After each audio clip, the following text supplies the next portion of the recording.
Thank you very much, Tawanda. You're welcome. Really pleased to have the opportunity to speak with each of you about a topic that is near and dear to my heart, which is civility, etiquette, and netiquette. Civility, protocol, and etiquette we are finding is increasingly rare in our personal space and in workspaces. Productivity suffers. A question to ask yourself during my speaking and our interaction should be, who do you want to be and why? Do you want to be little people or make them happy or strong? Do you want to build them up or tear them down?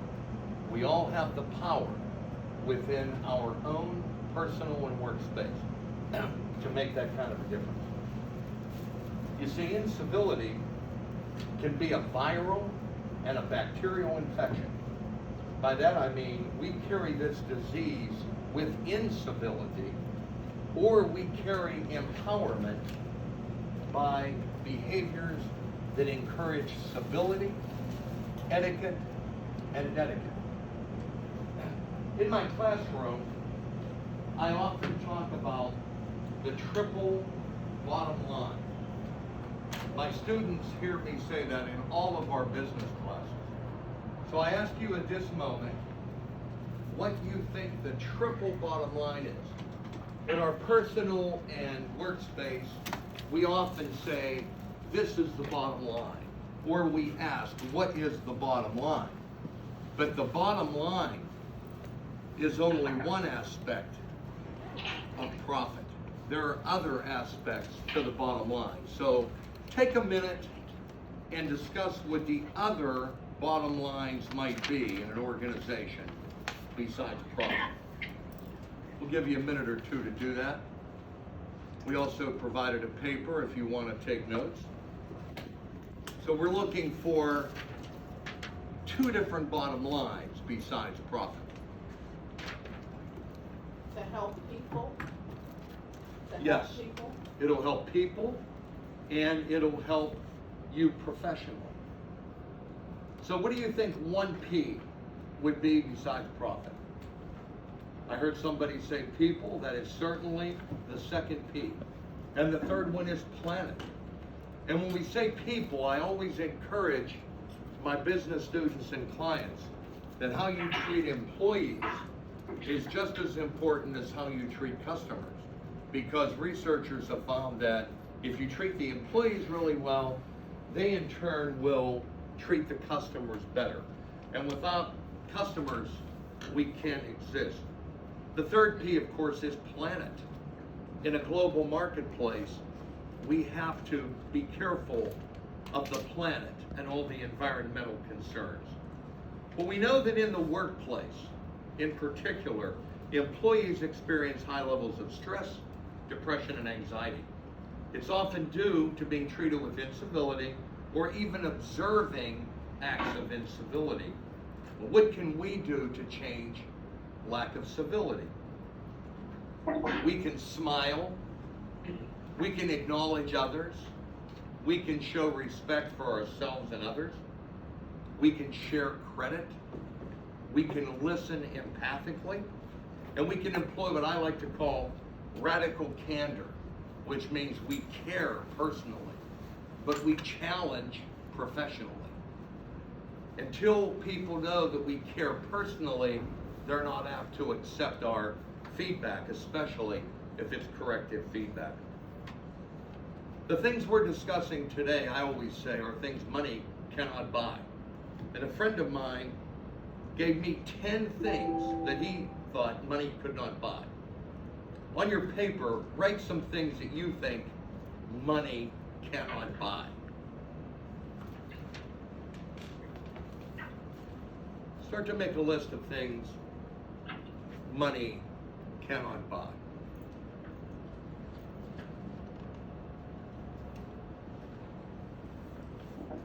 Who wants to share one? What can't money buy? Yes. What else? Trust. Good. Yeah, trust is a big one because it's so hard to gain and so easy to lose in every interaction. Any other one? Good health. Yes, yes. And that begins with us taking care of our own health. Any other ones? We also have patience, one that I work on all the time. Integrity, manners, love, morals, ethics. Something as basic as smiling and showing respect.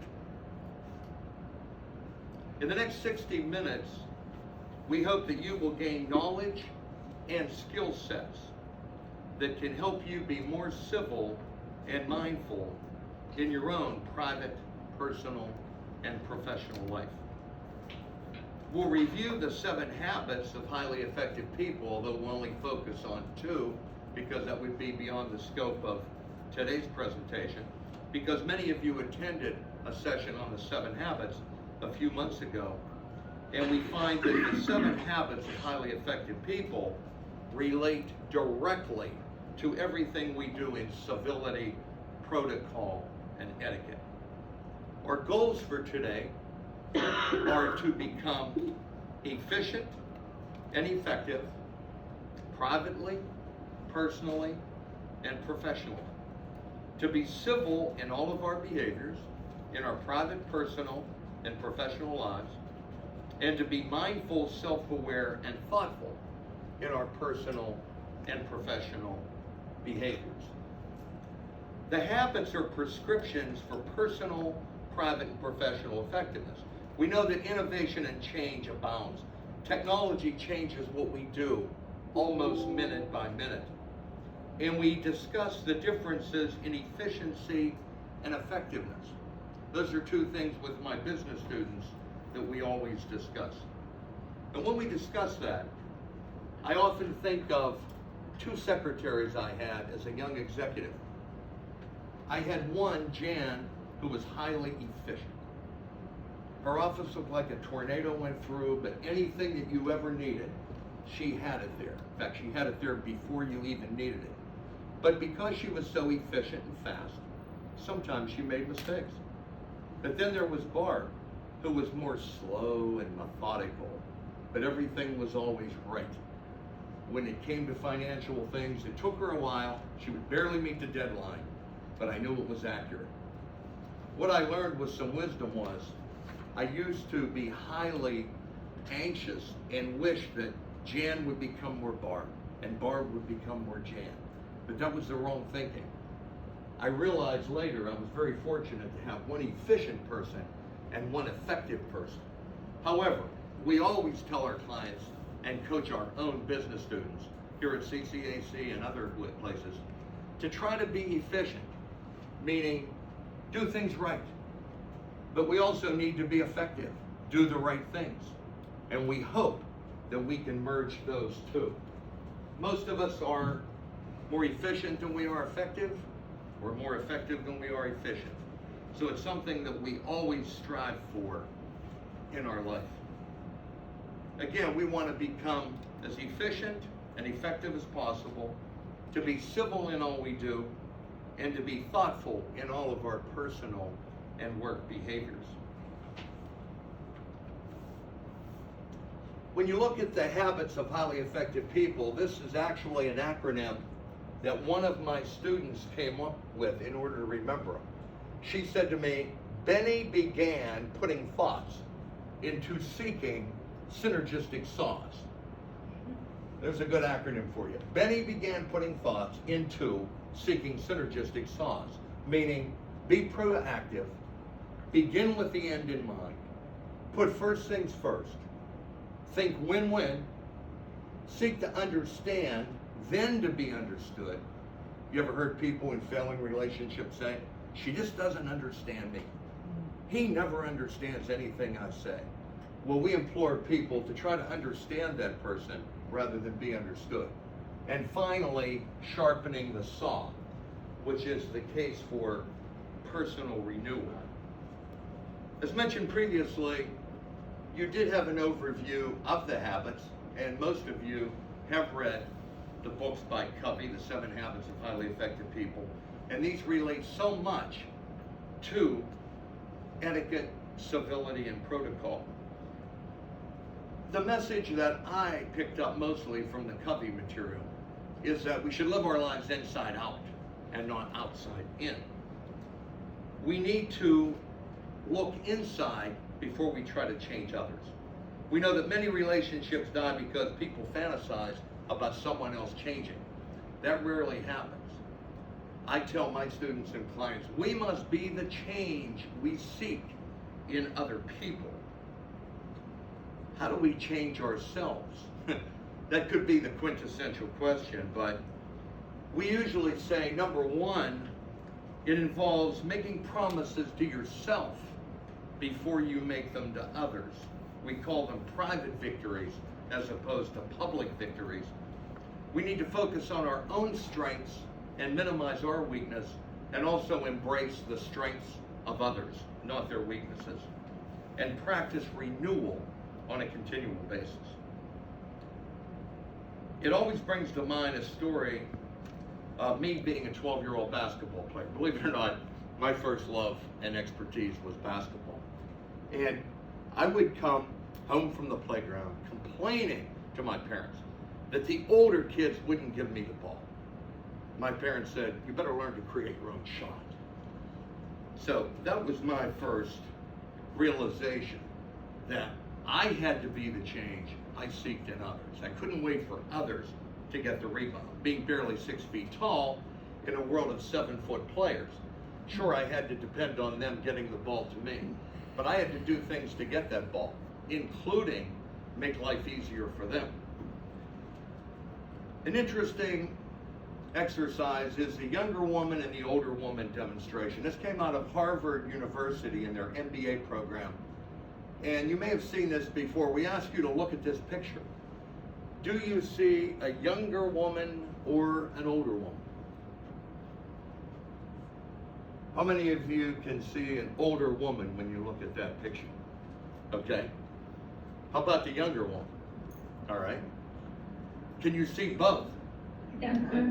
Usually in a large group, we have people who struggle seeing both. They can see one or the other.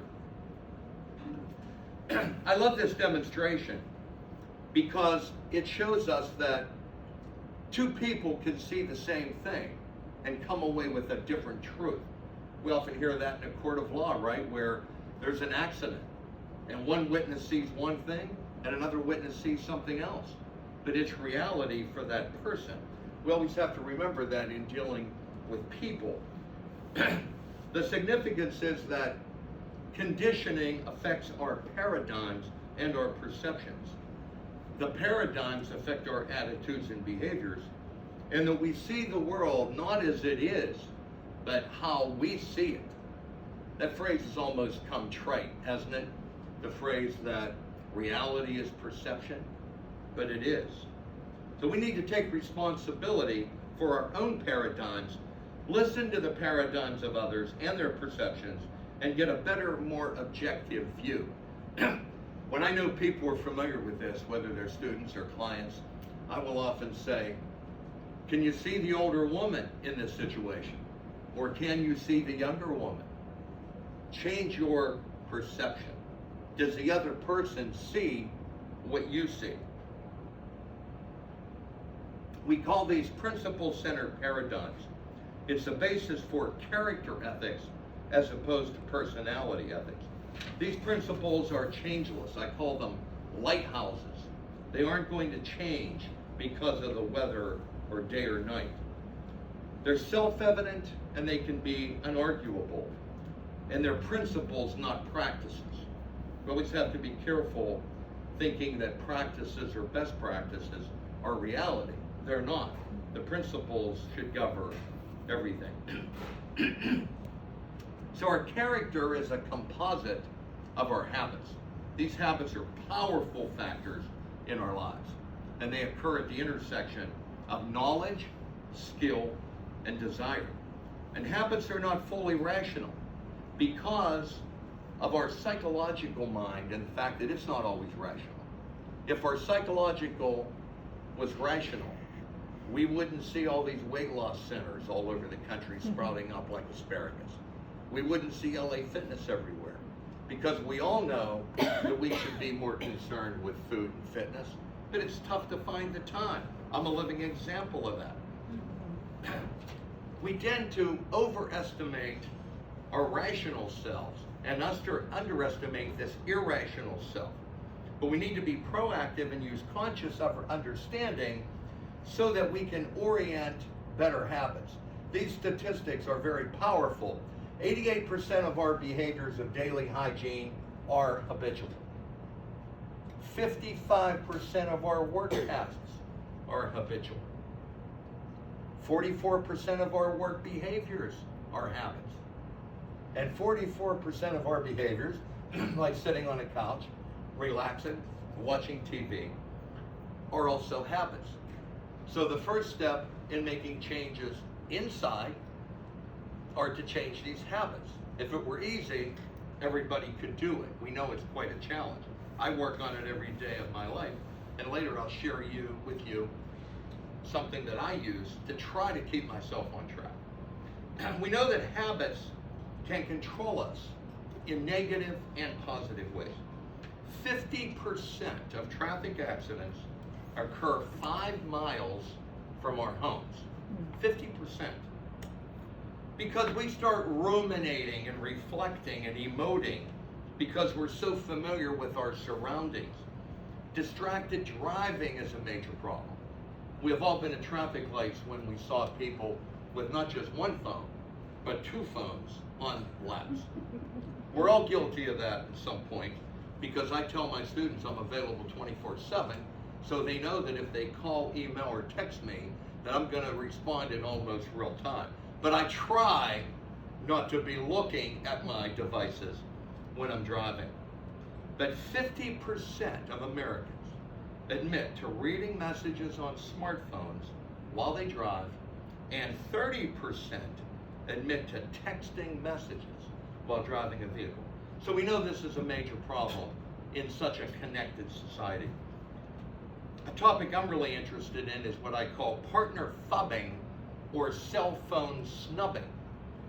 Now, I guess I'm weird because I look for these kind of things. I study people all the time, but when I'm in restaurants or any social place, I notice many times a couple where each is looking at a separate cell phone instead of communicating face to face. It's always a challenge in classrooms. Many professors do not permit students to bring devices or phones to class. What's my policy on that? You allowed to bring a cell phone to my class? Yeah, you're recommended. I want you to, and also a device. Why? Because I know you're going to be busy learning and you're not going to be on Instagram or Snapchat, but we keep you actively involved with that. So the idea is not to ignore devices, it's to be better at using them so that we don't lose that face-to-face interaction that we need so much. So we're seeing increasing conflicts everywhere with this thing that I call partner phubbing, and it's even been reported that it's causing increased conflicts and even diminished intimacy with couples. But we know that habits emerge with practice, and they dominate while conscious decision-making recedes. So you can see why these are so powerful, because once these become ingrained, these rule our day-to-day behaviors, whether at home or at work. Now we look closer at civility. In its most basic level, civility is politeness, good manners, being respectful, gentility, and taking deliberate action based on good habits. We know that civility is rare. It's rare everywhere.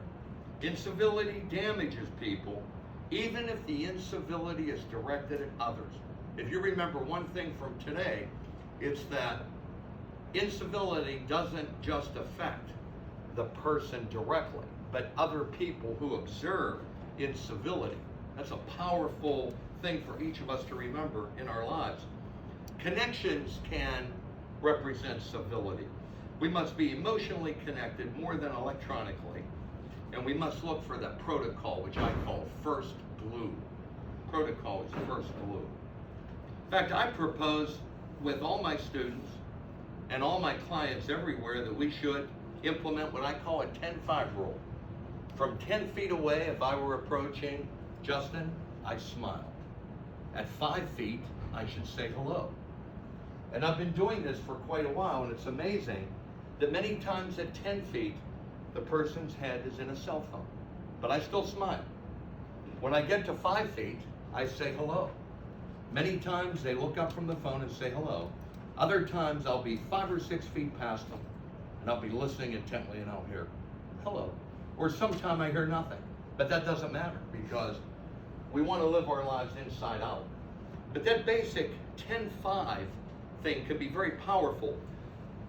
A hospital implemented that, and they found more patient referrals directly related to the 10-5 rule, an increase in respect from workers, doctors, nurses, physicians, physicians' assistants, patients. Higher patient ratings, which, as you know, hospitals are much more attuned to these days. You can tell by all the surveys you get after your test. And a happier, more productive organizational climate for everyone.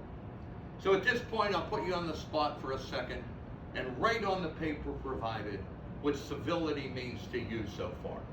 Civility.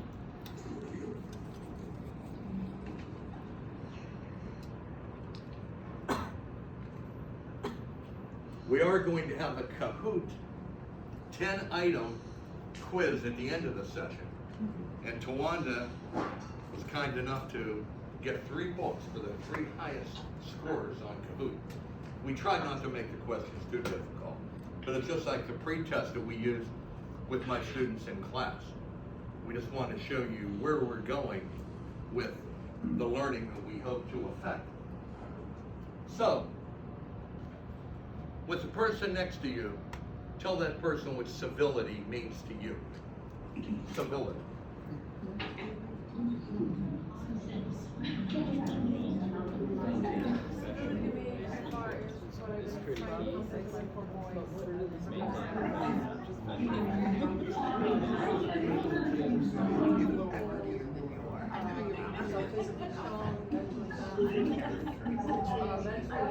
Should have separated those two.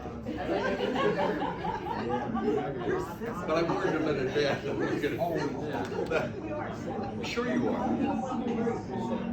That's why we love each other.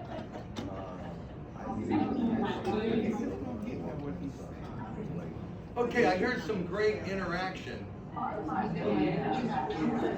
How about sharing what someone said? Sue, share what Doris said. Civility. For me, Yes. What did Doris say? Doris said kindness. Yes. What did she say, Doris? Empathetic. No, empathetic, caring, kind. I'm stuck on fruit of the spirit, but that's okay. That's just it. Beautiful. Courteous. Yeah. I said courteous, kind, friendly, caring, and empathetic. Wow, that's our business and technology department. Jerome, what about you? What did you and Tawanda come up with? I understood like the kindness. Yes. The not expecting anything from others, but Oh, I love it's that. within you. I love that. That's so important. That so many times people expect it or they're not going to give it until they get it back. And that's the whole idea by proactivity. That's great. And I can tell at the other campuses, we had a lot of good interaction from that. The word civility for you wordsmiths actually means civitas or city in Latin. And it's the same word from which civilization evolved, civitas, civility. The age-old assumption was that life in the city had a civilizing effect. That the city is where you could enlighten yourself and refine your social skills. But I heard so many great interactions from all of you. Care, consideration, courtesy, the golden rule. I add the bronze rule. There's another thing I want you to remember today. The golden rule, of course, treat others the way you want treated. I like the bronze rule. I try to treat people the way I think they want to be treated, as long as it's lawful and ethical. The bronze rule: treat people the way you think he or she would like to be treated. Plain old niceness, politeness, respect for opinions, maturity, concern, justice, tolerance, tact, equality, honesty, awareness.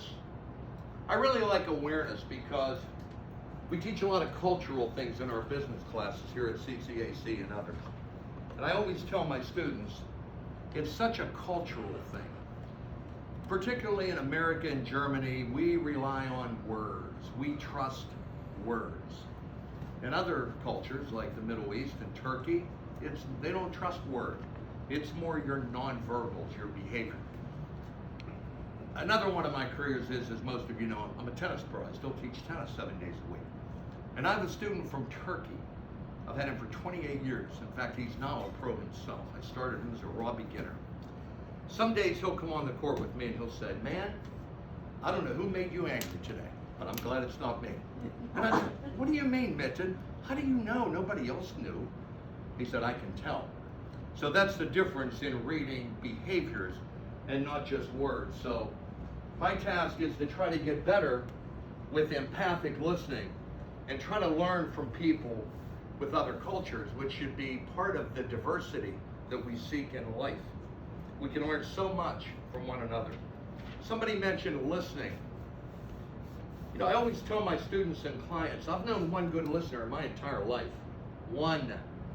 Because we're all so busy. We're all in such a hurry. I'm one of those people. I work 18 hours a day. And I always feel bad because I'm in a rush. I try to come into the office every day to see these two lovely women. But usually after a couple minutes, what do I say? Got to go to my students. Yeah. But we need to connect. It would be so easy for me not to go in that office daily and think, well, they'll call me if they need something. They'll send me an email. I don't need to check my mailbox. But it's important that we still have that face-to-face communication. If we become too electronic and too email-oriented, then we lose that. And I know that firsthand because I teach a lot of online classes, a lot of MBA classes, and I love that. I never want to give that up. But there's nothing like face-to-face. More and more we're moving to blended, which is you meet face-to-face, but you also work online. My students here at CCAC know that everything we do is also on Blackboard. Because some people learn better by watching videotapes, by looking at PowerPoints, and by interacting with one another. So we want to include all that stuff in our teaching, but the challenge is not to lose that face-to-face interaction. So the quintessential question, which I posed to you earlier, who do you want to be? Do you want to empower others or belittle others? Civility is the answer. Can you believe that George Washington, of all people, way back in the day, actually wrote the importance of not spreading gossip? Wow, isn't that an easy thing to do? You know, we know the grapevine is where a lot of people get their information because they don't trust formal communications all the time. Did you hear that so-and-so is having an affair with so-and-so? And many times, the grapevine is true, but spreading gossip can be a major problem with civility. One of our students mentioned trust and earning trust, how vital that is. We know that it's so hard to get trust, but you can lose it with one mistake. In fact, Covey talks about the emotional bank account. We have to deposit all the time, not withdraw. Dignity, honor, character, and respect. We know those words, but they're so difficult to apply day to day. Incivility costs organizations $500 billion a year in the United States. Isn't that something? $500 billion. And you might say, how? Well, death. There have been deaths in hospitals because doctors were upset with one another. Nurses didn't tell doctors that somebody was allergic to penicillin because she didn't like the doctor or physician's assistant. Lawsuits abound, sexual harassment, violence in the workplace. All those things can be addressed with civility. But I like to look at some of the basic things we can do, like eye contact, like being on time, like respect. And the one that I always like, agreeing to disagree agreeably. We laugh about that, but it's so powerful as leaders, managers, professors, spouses, friends. Everybody sees different things. Remember, some of you saw the young woman. Some of you saw the older woman. We can agree to disagree agreeably. Do you know that 2/3 of people in jobs withhold effort because of incivility? 2/3. See, we have to take the excuses away from people. Well, I'm not going to work hard because my boss doesn't work hard. That's a mistake. I had bosses when I was in the public schools who I knew did things that were unethical and even illegal. I didn't do them. We never want to use that as an excuse. 12% of people retire or are looking to leave jobs because of incivility. I remember at age 21 working in the public schools. I couldn't believe my ears. There were teachers 30, 35 talking about retirement. I was thinking, wow, I didn't even know we had retirement. I didn't know we had health care. You know, at 21, you don't need health care. Now, we have doctor's appointments every day. My friends say to me, which doctor are you seeing today? Well, I'll see if I can fit it in within my 18 hours of work, but the most powerful thing from today's presentation for you is that even witnesses of incivility can rob people of cognitive success. Has anyone ever heard of the human gorilla experiment out of Georgetown University? This is really a cool study. At Georgetown, they've done a lot of studies, especially a woman by the name of Porath, P-O-R-A-T-H, is a giant in the field of incivility. But they did a study where they took 100 respondents and they asked them to view a video of a basketball team.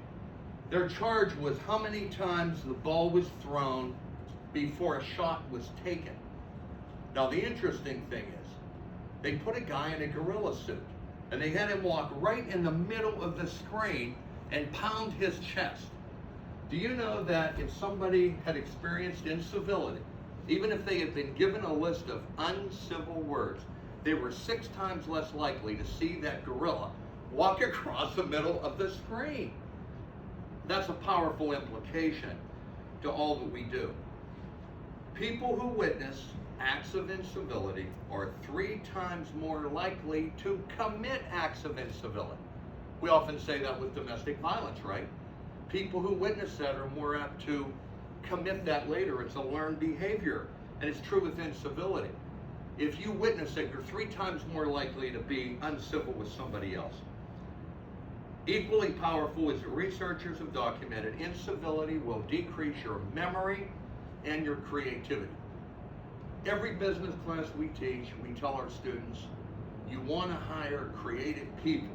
Don't hire people just like you, we always say. Diversity is what we need. But how often do we really encourage creativity? And if we have a workplace that's not perfectly civil, we're damaging the creativity all the time. So 30% of people are less creative, and many people can lose 20% of their short-term memory. So now we have an excuse when we don't remember somebody's birthday, right? I witnessed incivility today. So I just gave you a good excuse to use. Depression ranks as the 2nd leading cause of disability in the world. Depression. Being civil produces better results in every way. And incivility, as I mentioned, can even result in death. Hospital studies, doctors have reported this because many times medical professionals are not helping each other out. Sometimes knowing this stuff and teaching is somewhat of a problem when I am the person going under the knife in the operating room. I'm looking around thinking, wow, do I hope that nurse likes that doctor? But it's real. If people aren't communicating with one another, and there's incivility in the workplace, which there are always going to be little signs of that, that's a scary thing. So the next time you have a procedure, don't just say, I'm going to St. Margaret's because the infection rate is low. or I'm not going to Death Valley, also known as Mont Valley Hospital. I heard a pharmacist say that. I don't mean that. Strike that from the record. But the whole idea being, I want to know if there's civility in the hospital, in the law firm, in the school district, in the college, in the university.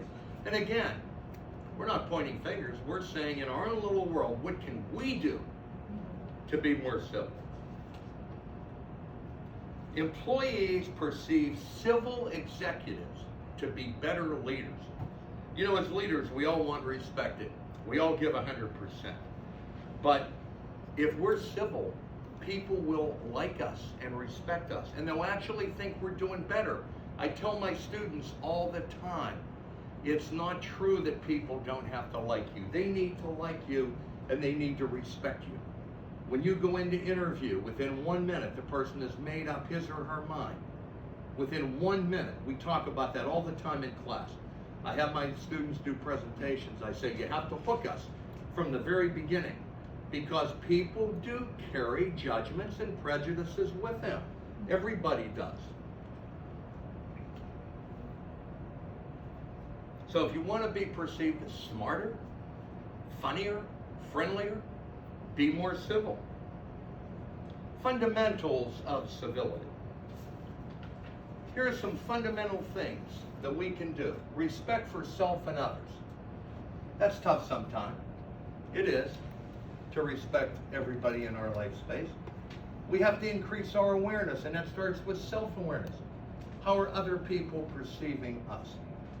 Are we communicating effectively? I tell all of my students and clients this. What are some important things you need to get hired for a job? Sarah, what's one really important thing that we need to get hired? Communication. Communication. What's another one? Another one could be technical knowledge. We need to understand technology. How about work ethic? You know, when you interview somebody, do you work hard? Yes, sir, yes, ma'am. I work 18 hours a day. You know you're going to get that answer. But Sarah said it. She's had me for a couple classes. She knows. The most important indicator of success in life, whether you measure success by money, how many friends you have, regardless what it is, your ability to communicate orally, in writing, and electronically. So we need to focus our educational efforts on that. And we need to do that to make ourselves more employable. Take care of self and others. Kim mentioned that one, how important health is in taking care of ourselves. If we don't take care of ourselves, we certainly can't take care of others, can we? And being responsible. I wish that we spelled responsible differently. You know what that word should be? RESPONSE-able. Our responses make us able, because it's not what happens to us. Rather, it's how we react to things. We don't want to be like this young lady in the picture. I resolved to be just a little bit nicer to people who do exactly what I want. And isn't that easy to fall into? We laugh about that. But I remember as a very young assistant superintendent of schools, one day the superintendent, in front of 18 administrators, said, you know, Byron, rich is your consensus, isn't it? And everybody laughed. And later I thought, wow, what a lesson. You know what happened? I was going to Rich all the time because Rich agreed with me. And Rich was a self-starter, and he was proactive, and he made everything work. Rich, we need to go to the Poconos to make a presentation next week. Rich would take care of it. If I said that to Bill, Bill would say, I'm pretty busy. I'm going to spend that weekend with my kids. So pretty soon you don't go to Bill, you go to Rich. But what he was saying to me is you can't go to the well all the time, that you have to spread that out. And isn't that true? In class, my students know I'm going to call on the non-volunteer sometime. It's the civil things to do. But the benefits of civility at work are compelling as they are at home. Positive emotions are heightened both in the giver and the receiver. Isn't that cool? When I give it, I might receive it. Not always, but sometimes I do. Like the 10-5 rule. Sometimes they look up and smile. Usually they don't. They're looking at their phones. So am I, but I look up at the same time. Then I say hello. Sometime I get hello back, sometime I don't. If I get 1 in 10, that's good. Pretty soon it could be 2 in 10. Barbara Fredrickson did a lot of work on this, and if any of you are really interested, and Kim twists my arm, and Tawanda, I will present more of this in more detail and differently at our spring conference. But if any of you wants the bibliography from where all these studies are emanating, just send me an email and I will share with you. One of these people is Barbara Fredrickson, who is big on positive emotions, both with us and with the outside world. When people are treated with respect, they form more valued in the organization, which then affects their ability to work well and contribute with energy. Relationships and trust are strengthened. Thriving occurs. You know, we don't want people to come to work just existing. Well, now it's Thursday.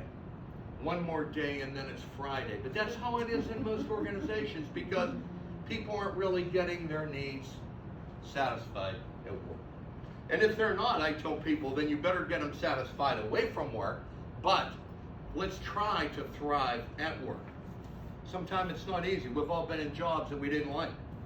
My toughest jobs I had was high school principal. I had 1,250 students, 90 teachers, 25 custodians, and what a challenge that was. And I hated being the negative person. We even paddled kids way back in that day, and I hated that. Parents would call me and say, you know what? The only person he's afraid of, or she, is you. I need you to paddle him. And I'd say, you know what? I think you ought to take 3 days off work. This is the 10th time we've caught him using drugs or smoking. You might need to help. No, Dr. Phillips, paddle him. But anyway, that was a difficult job for that reason. Although in many ways the students still moved, but I loved them even though I was in that role. Thriving. Energy and enthusiasm. Staff are more likely to be altruistic, courteous, and helpful. And your staff will be more connected. So, what about the downsides of incivility? This is the one that really gets people's attention. The first one is actually death, that I didn't include on here. Lawsuits, which abound in every organization today. Negative feelings such as fear, anger, sadness, intentions to quit, reduced satisfaction, no sense of meaning, mental, physical, and physiological effects of stress, and constant feelings of threat, loss, and humiliation. So, what can we do to build civility? It's not always easy. It's like motivation. You can't always pull out what the good Lord didn't put in. However, leaders set the tone. We can be the advocate and the model for civil behavior. We need to commit to a culture of civility across the whole organization, set guidelines, teach it, and create group norms, no matter what your position might be. As a student, as a custodian, a person can be civil and make a difference in his or her workspace. Hire for attitude. You know, so many times I made a mistake early in my career of hiring people because of their resume or what somebody else told me. But in reality, attitude goes so far, because you can teach people with a good attitude. Train people with emotional intelligence. You know, we're finding it's not your IQ, it's your EQ that gets you a long way. There are a lot of people who test out with high IQs who don't function well personally or professionally. We need people who understand the emotions of others. And not to make anything political, but we see what happens when we have a president and other people in high positions who do not have the emotional intelligence. So, we're going to improve the quality of the social environment. Sometimes we walk away, sometimes we speak up, sometimes we act with dignity, sometimes just letting go. I think it was a great Sigmund Freud who said sometimes ignore the behavior, and that does go a long way.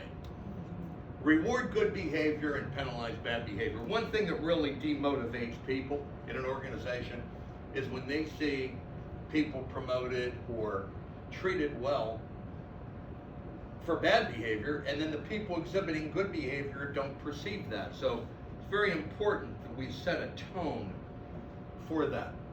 So here are our guidelines for civil behavior. I know I'm hitting you with a lot of information in a short period of time, but I'll come back in the future if they twist my arms enough. Don't speak ill of other people. Give praise.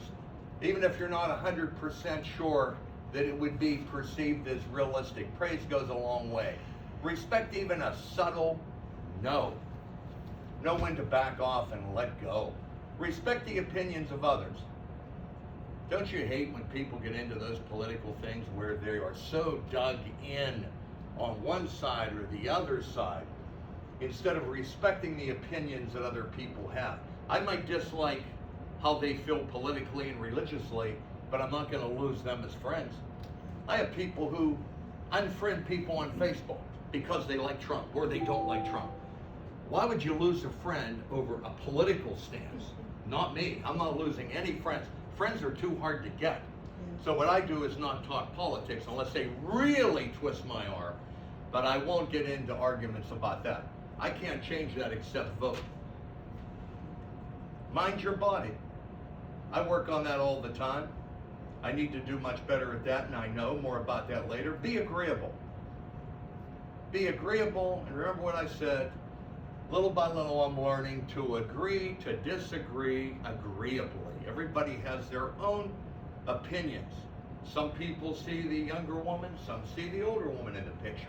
Some see both. Discover silence. We call that an uncomfortable silence. I always teach my students that you don't always have to fill the time with words. Sometimes the power of silence can be communicative. In fact, one of my former students, people call me all the time about recommendations for jobs. I give them advice over the phone. And one of my former students from 10 years ago at another university called and told me that she interviewed and she didn't say 2 words during the interview. I said, what do you mean? She said, well, the interviewer kept talking. I said, and I bet that interview thought you were a great conversationalist. She said, yeah, I think so. So sometimes the power of silence can go a long way. Respecting other people's time, respecting other people's space, and apologizing earnestly. As I mature, I say please and thank you more and more. I remember I had a boss one time who would often say to me, thank you.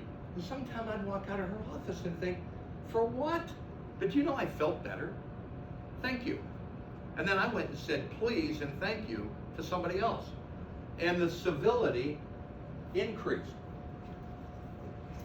Now my students might yawn at this, but in every class I teach, I go over this.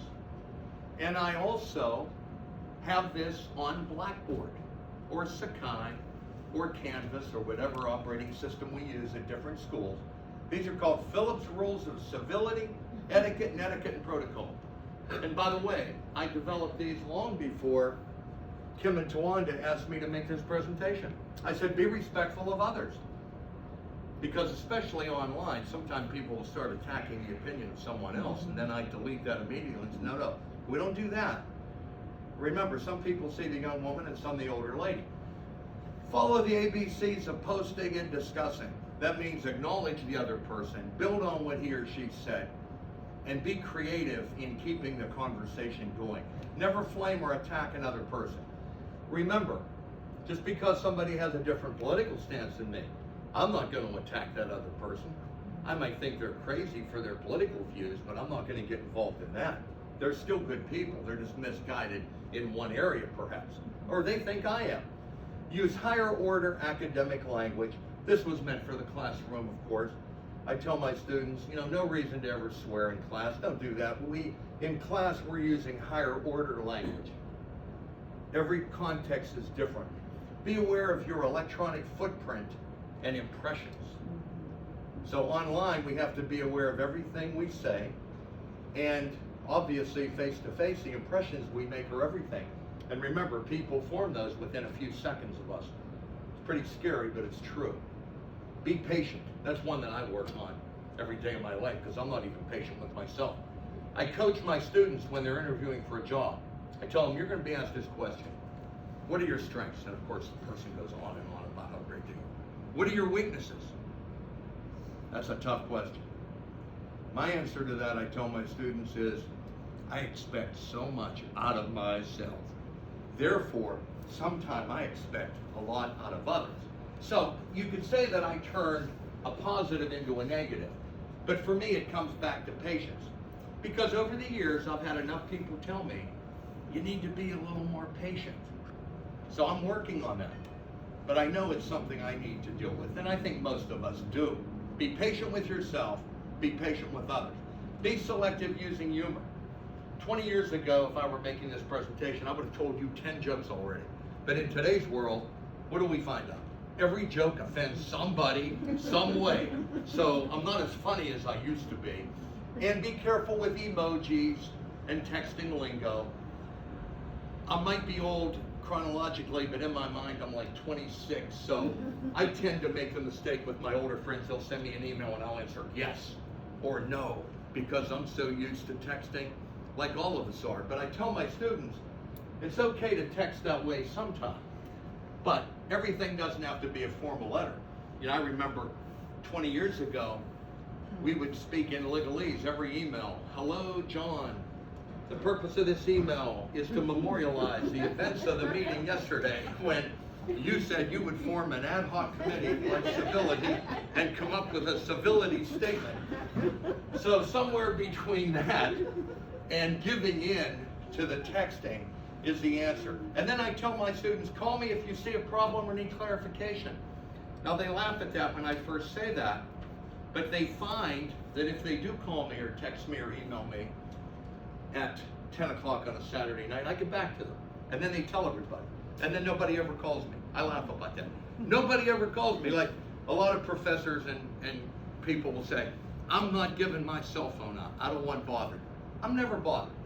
I like to think it's because I explain things so well that they don't want to talk to me. But sometimes the things we run from cause us more problems than the things we fake. So, rules for civil behavior. Embrace diversity in everything we do. Every organization is better the more diverse it is. Every race, every culture, every color. We need baby boomers and what I call Zoomers. Those are the high-flying baby boomers who have about 70% of the money in this country. But I tell my marketing clients, how do we get that money out of those baby boomers? They don't like to spend it. The younger, the generation X, Y, and Z, they spend it like crazy, but they don't have enough of it. So diversity is huge in every way, shape, and form. Pay attention. So many of us are so busy with what we're going to say next that we don't listen to what people are saying in the moment. There was a movie with Uma Thurman when she asked John Travolta, his name was Vinny Vega in the movie, and she asked, Vinny, when somebody's talking, do you listen to them really, or do you think of what you're going to say next? And Vinny had a drink in his hand and smoking a cigarette. He said, oh, I really think of what I'm going to say next, but I'm working on the other. And I always think about that, the idea of trying to pay attention, simply acknowledging people. You know, when I was a superintendent of schools, some of the teachers got to know me and they'd say, you know, I have this principal. Some mornings he smiles and says hi. Other times he's real gruff. And of course, you know, I defended the principal. I said, well, maybe she had a bad day today. But then I would say to the principal later, you know what? Make sure that you say hi to every teacher when you walk down that hall because it makes a difference. Back to civility. We didn't call it that way back then, but it was the same thing. Be inclusive. Be kind. Don't speak ill. It's tough, especially when people are speaking ill of us, but that's when you take the high road, see, and you ignore that person. You become Sigmund Freud with a cigar. Walk away. Give praise. It doesn't hurt you one bit. Respect even a subtle no. I come back to that. Respect the opinions of others. Your body. Agreeable. Silence. Respect time. Respect space. Apologize. Avoid personal questions. You know, that's another thing at job interviews. I tell my students, especially for teaching jobs, I tell them, you're going to be asked at the end of an interview, do you have any questions? And there are people who don't agree with me, but I'm going to tell you what I've experienced. Do not ask them, do you have maternity leave? Do you have paternity leave? Are you going to pay for my master's and doctorate? Don't ask all that stuff, because when I was interviewing people, I thought to myself, whoa, this person's going to want to raise the second day, want time off, want paternity and maternity benefits beyond what we have in the contract. I said, what about this answer? What about, I'm even more convinced that I want this job. Let me know your timetable for hiring. But many times my students will call me, I didn't get the job, Dr. Phillips. And I'll listen, why, and then I'll say, what about the last question? How'd you answer that? They'll give me like 13 questions. That's not the time to tell them. I said, don't forget to call me the next time you interview. So a couple weeks later, they have another interview. Remember, Caitlin, do not ask a lot of questions at the end. But that's one of those things that the research will tell you, to act really intelligent and ask a lot of questions. We tell people, be careful, because that's often perceived as too pushy. Avoid personal questions. Care for your guests. How about be a considerate guest? When I go to a doctor's or a dental appointment, I have more and more of those as I age, I always think to myself, I'm not bragging, but I think, I would like that dentist or doctor to say, he's a good patient. Turn it around. Think twice before asking favors. Refrain from idle complaints. It was a great Disraeli who said, never complain, never explain. I know I explain a lot, but I sure try not to complain, because I know my bosses get complaints everywhere. They're not going to get one from me. Accept and give constructive criticism. This always makes me smile, because when people say they like feedback, they like good feedback. Bad feedback better be couched very carefully. Make sure they're ready for it. Respect the environment and be gentle to animals. I had to say that since I trained seeing eye doctors. Don't shift responsibility and blame, because it's so easy to do. 25 rules. We went over the rules. Strategies to solicit help from others. This is a tough one, and you need the right people to do this with, but I always say, let's ask for focused feedback on our best and worst behavior. If you really want to know what your boss thinks, or somebody who works for you, ask them what the best thing you do is and the worst thing they do. You might be surprised. Work with a coach. Conduct a team session using colleagues or friends to coach one another. Give 360-degree feedback. This is one of these things in all my classes we talk about. But how often does that really happen? Where the boss asks a subordinate, give me feedback, and vice versa. But you can learn a lot from that. I mentioned this already. Teach yourself how to read emotions. I work on that all the time, and my international students really help me with that. Because remember, they don't always go with words. They go by behaviors, nonverbals, eye movements, discussion. Take time to reflect. Thank goodness I drive a lot, because that's my reflection time. People say, you're the most extroverted person in the world. I said, yeah, but if I didn't have all that driving, I drive 65,000 miles a year, because I work in Ohio, Pennsylvania, and West Virginia. And I always say, that's my reflection time. And of course, take care of yourself. When it's all said and done, rules for e-civility. Now this is more and more important because of how many emails. I've worked in organizations where every communication is by email. There is no face-to-face. So these are becoming really important. Now I know this will put a smile on all of your faces, because every place I work I hear this. Copy people with care, and only those who are needed. How many times have you seen a reply all? And there's that long list about somebody complaining about one little thing. What do you mean we have to work on Friday? So be careful copying people. Never send a message if you're not certain how the tone will be perceived. Isn't that the truth? Many times I'm ready to respond with a text, and I think, whoops, better not do that, because he or she might not understand what I mean by that. So it's very important to look at that. And the antidote for incivility. I always say, don't get sucked in. You know, ask yourself, do you feel safe talking with the perpetrator? Was their behavior intentional? Take the high road. Is the offender's behavior unique? and steps to thrive. Focus on yourself. Remember, it's here first. Be self-aware before you blame others. Attempt to put on a happy, brave face. Remember, I told you all the Americans think I'm having a good day, even when I'm having a horrible day. But my friend from Turkey knows better, because he's reading my nonverbals, and he's paying so much attention to me. But if you put a happy, brave face on, not only does it fool the people when you're in a terrible mood, that you actually become happy and brave.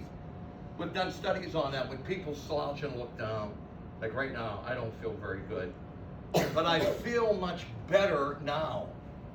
So it's true, it affects our physiology. Manage your own energy. Find meaning and a sense of purpose. Seek positive relationships and focus on thriving outside of work. Okay, we're going to rush because I've taken too much time on some of these topics, but we want to make sure you have the Kahoot answers. So, proactivity. Proactivity is one of my favorite things in life. It's based on decisions and not circumstances. Being proactive means more than taking initiative. It means being responsible. In fact, I'll tell my students, use your R&I. Somebody will ask me a question and I'll say, Jason, use your R&I, meaning use your resourcefulness and initiative, if I know he has the answer. It's not blaming other people. It's being values oriented. I like to use this phrase, especially since I'm a tennis pro. I like to carry the weather with me. I've said this to these two ladies, that they'll say, boy, I bet you're in a bad mood. 90% chance of rain this weekend. I'll say, well, it might cost me a few $100s, but you know what? No, I have other things planned too. I carry the weather with me. Don't let things like the weather affect you. It helps not to watch local news, by the way, right? There's a 30% chance there's going to be 5 inches of snow in the southern tips of West Virginia. So it's better to ignore that. Carry the weather with you. But at some point in your life, you want to say, I am what I am based on the choices I made yesterday and not on external circumstances. Eleanor Roosevelt, no one can hurt you without your own consent. Choices matter more than anything. So, words for proactivity. When you hear people say, I can, I will, I choose, I control, I prefer, I look at alternatives, I carry the weather with me, I use my R&I, I focus on the people who can make a difference, not the ones who are detractors. Those are proactive words, as opposed to this. And I hate to say this, I hear more of this, I'm stuck. There's nothing I can do. He makes me so angry. I can't, I must, if only. My happiness depends on the weather. I want to say I'm a tennis pro, but I'm not letting the weather bother me. And you focus on your circle of concern. Covey likes to use the idea of a snake bite. He said, if you're ever bitten by a snake, you can grab a brick and chase the snake and try to brick it, or you could do the smart thing and get to the hospital. Okay, we are running out of time. We're going to conclude by saying that we want to live our life beginning with the end in mind to the degree that we can, even to the morbid thought of visualizing your own funeral. And I will leave you with this thought because we have to get on to the Kahoot. But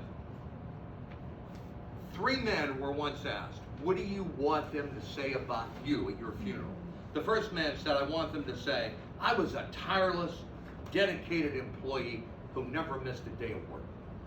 The second person, in response to what do you want them to say about you, said, I want them to say I was an awesome athlete and worker. The third person was me. What do you want them to say? You know what I said? I want them to say, look, he's moving.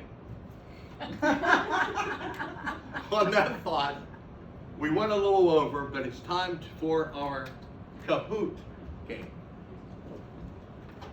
Thank you for your patience. I got carried away and went a little over our time. It's all good.